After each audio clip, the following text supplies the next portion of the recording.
Le Petit Prince, chapitre 2. J'ai ainsi vécu seul, sans personne avec qui parler véritablement, jusqu'à une panne dans le désert du Sahara, il y a 6 ans. Quelque chose s'était cassé dans mon moteur, et comme je n'avais avec moi ni mécanicien, ni passager, je me préparais à essayer de réussir tout seul une réparation difficile. C'était pour moi une question de vie ou de mort. J'avais à peine de l'eau à boire pour 8 jours.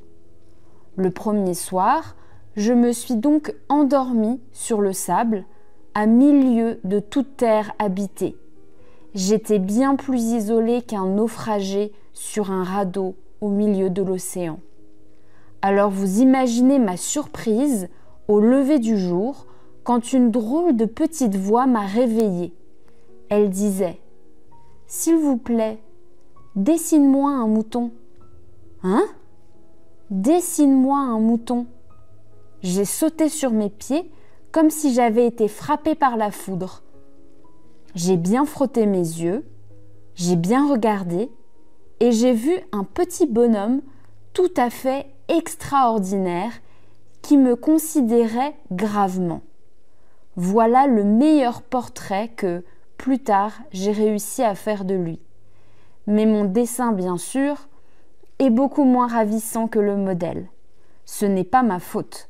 J'avais été découragée dans ma carrière de peintre par les grandes personnes à l'âge de 6 ans et je n'avais rien appris à dessiner sauf les boas fermés et les boas ouverts. Je regardais donc cette apparition avec des yeux tout ronds d'étonnement. N'oubliez pas que je me trouvais à milieu de toute région habitée. Or, mon petit bonhomme ne me semblait ni égaré, ni mort de fatigue, ni mort de faim, ni mort de soif, ni mort de peur. Il n'avait en rien l'apparence d'un enfant perdu au milieu du désert, à milieu de toute région habitée. Quand je réussis enfin à parler, je lui dis « Mais qu'est-ce que tu fais là ?» Il me répéta alors, tout doucement, comme une chose très sérieuse « S'il vous plaît, dessine-moi un mouton. » Quand le mystère est trop impressionnant, on n'ose pas désobéir. Aussi absurde que cela me sembla à milieu de tous les endroits habités et en danger de mort, je sortis de ma poche une feuille de papier et un stylographe. Mais je me rappelais alors que j'avais surtout étudié la géographie, l'histoire, le calcul et la grammaire, et je dis au petit bonhomme, avec un peu de mauvaise humeur, que je ne savais pas dessiner. Il me répondit « Ça ne fait rien, dessine-moi un mouton. » Comme je n'avais jamais dessiné un mouton, je refis pour lui l'un des 2 seuls dessins dont j'étais capable, celui du boa fermé, et je fus stupéfait d'entendre le petit bonhomme me répondre « Non, non, je ne veux pas d'un éléphant dans un boa. Un boa, c'est très dangereux, et un éléphant, c'est très encombrant. Chez moi, c'est tout petit. J'ai besoin d'un mouton. Dessine-moi un mouton. » Alors, j'ai dessiné.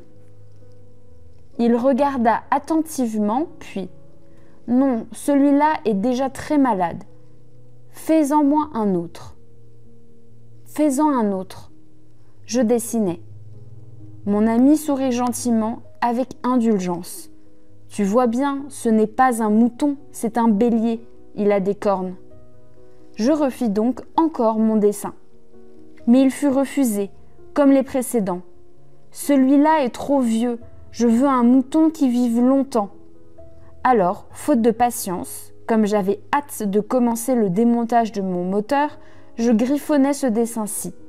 Et je lançais. « Ça, c'est la caisse. Le mouton que tu veux est dedans. » Mais je fus bien surpris de voir s'illuminer le visage de mon jeune juge. « C'est tout à fait comme ça que je le voulais. Crois-tu qu'il faille beaucoup d'herbe à ce mouton ? » ?»« Pourquoi ? » ?»« Parce que chez moi, c'est tout petit. »« Ça suffira sûrement. Je t'ai donné un tout petit mouton. » Il pencha la tête vers le dessin. « Pas si petit que ça. Tiens, il s'est endormi. Et c'est ainsi que je fis la connaissance du petit prince. Voilà le meilleur portrait que plus tard j'ai réussi à faire de lui.